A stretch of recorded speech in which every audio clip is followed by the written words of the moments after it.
Welcome সবাইকে, good morning. তোমরা কেমন আছো? আশা করি ভালো আছো, সুস্থ আছো। আর আমি আজকে তাড়াতাড়ি করে রান্না কমপ্লিটও করেছি। আর সকালে টিফিন কি করেছি চলো তোমাদেরকে দেখিয়ে দিই। আর আজকের তারিখ হয়ে গেলো 28শে এপ্রিল, আর সময় হয়ে গেল 7টা। কারণ আজকে বিয়ের অর্ডার আছে, সেই কারণে আমি তাড়াতাড়ি রান্নাও কমপ্লিট করেছি আর সকালে টিফিনও করেছি। চলো সেগুলো। আর রান্না কি করেছি আমি মুখে বলে দিচ্ছি, আজকে সেহেতু রান্নাগুলো ভিডিও করিনি।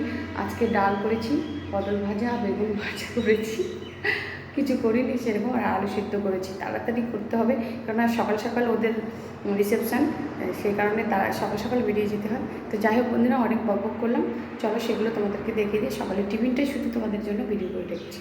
বন্ধুরা, সকালের টিফিন করেছি ডিম তড়কা, তার সাথে গরম গরম রুটি। তো দেখো তো ডিম তড়কাটা কেমন হয়েছে, দেখতে একদম দোকান মতো হয়েছে কিনা। আর গরম গরম রুটি এখানে খেয়ে দেবো সকালের টিফিনটা। পরের ব্লগে দেখা হচ্ছে।